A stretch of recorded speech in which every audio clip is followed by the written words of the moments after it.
Assalamualaikum warahmatullahi wabarakatuh. Saya dan teman kelompok saya akan mempresentasikan materi tentang ukuran permasalahan data berkelompok. Teman kelompok saya terdiri dari saya sendiri, Tri Vidyastuti, dan teman saya. Dan saya, Anggun Fatmasari. Oke, mari kita lanjutkan ke dalam materi. Materi yang akan dibahas adalah ukuran permusatan data berkelompok. Ukuran permusatan data kelompok digunakan untuk mendapatkan gambaran yang lebih jelas mengenai sekumpulan data. Ukuran pemusatan data inti terdiri dari MEAN. MEAN yaitu perhitungan untuk menghitung nilai rata-rata pada data berkelompok. Median adalah nilai tengah atau data yang terletak di tengah-tengah pada data berkelompok.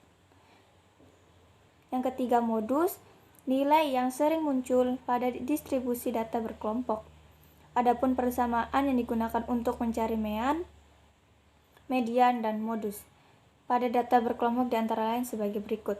MEAN yaitu rumusnya X sigma F kali X per sigma Fi.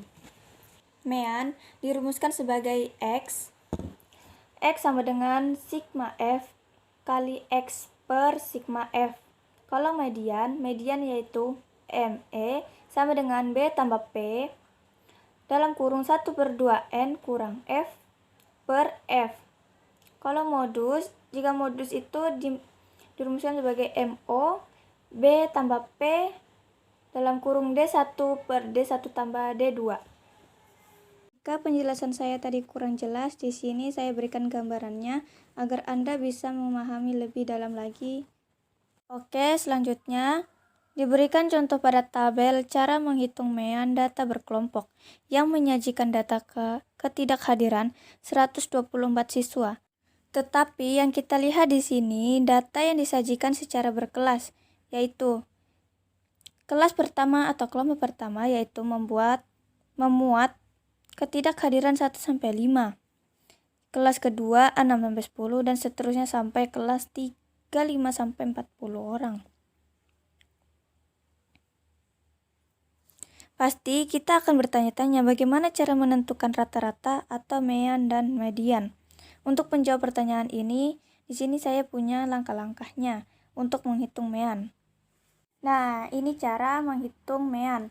Prosedur berikut digunakan untuk menentukan MEAN data berkelompok. Cara satu yaitu menentukan titik tengah masing-masing kelas, yaitu titik M. Yang kedua, untuk masing-masing kelas, kalikan titik tengah dengan frekuensi kelas, yaitu M kali F atau bisa juga dibalik F kali M. Yang ketiga, carilah jumlah dari semua nilai yang telah dihitung pada langkah 2. Hasil penjumlahan ini adalah sigma Fm.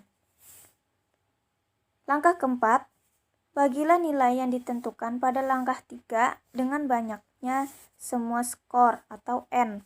Hasil dari perkiraan MEAN. Agar lebih jelasnya, kita perhatikan tabel berikut. Di sini kita cari titik tengahnya, seperti yang dikatakan pada langkah pertama. Kita harus menentukan titik tengahnya masing-masing kelas. Nah, titik tengah kelas pertama itu 3. 3 diperoleh dari 1 ditambah 5 sama dengan 6, kemudian dibagi 2 dan hasilnya adalah 3.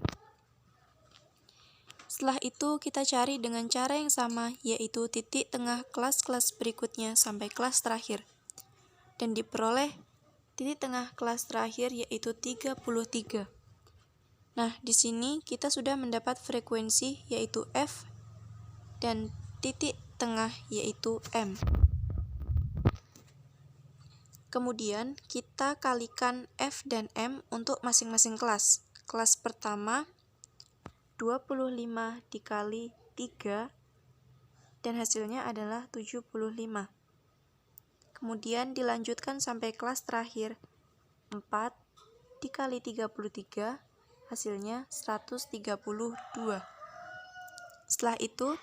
Setelah kita memperoleh hasil kali frekuensi dan titik tengah untuk setiap kelas, kita jumlahkan semuanya untuk mendapatkan sigma F dikali M.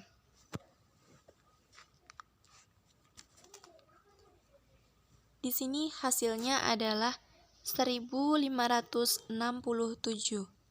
Nah, kemudian meannya atau rata-ratanya adalah hasil bagi sigma F dikali M dengan N. Nah, setelah dihitung hasilnya adalah 12,64. Artinya, rata-rata siswa itu tidak hadir selama 12,64 hari. Baik, di sini sudah ada langkah 1 sampai langkah 7. Yang pertama, tambahkan kolom frekuensi kumulatif pada distribusi frekuensi. Jadi intinya di langkah pertama ini kita tambahkan kolom frekuensi kumulatif. Lanjut, yang kedua, carilah titik tengah dengan mengalihkan N dan 0,5. Jadi di sini kita cari titik tengah, itu posisi letaknya di mana. Kalau misalkan datanya 3, berarti titik tengahnya ada di data kedua. Kalau datanya ada 10, berarti ada di antara 5 dan 6, dan demikian seterusnya. Dan untuk data berkelompok, kita cukup mengalihkan N dan 1/2. Setelah itu lanjut ke langkah yang ketiga, carilah kelas yang memuat titik tengah atau kelas median. Yaitu kita mencari kelas yang memuat titik tengah, seperti hasil dari langkah kedua tadi. Setelah kita peroleh, kita cari kelas yang memuatnya. Lanjut ke langkah yang keempat, carilah banyaknya kasus dalam kelas median yang terletak sebelum titik tengah. N dikali 0,5 dikurangi CFB atau frekuensi kumulatif bawah kelas median. Yang kelima, bagilah nilai pada langkah 4 dengan F, yaitu frekuensi kelas median. Yang keenam, kalikan nilai pada langkah 5 dengan lebar kelas median.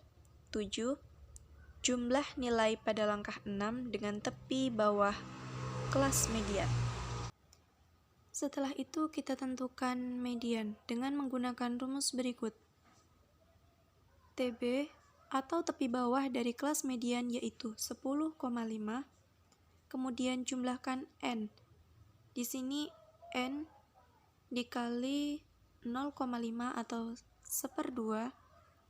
N-nya adalah 124 dikurangi CFB. Ini adalah frekuensi kumulatif yang sebelum, yaitu 55 dibagi dengan frekuensi kelas median. Frekuensinya 30. Kemudian dikalikan lebar kelas yaitu 5. Kemudian diperoleh mediannya adalah 11,67.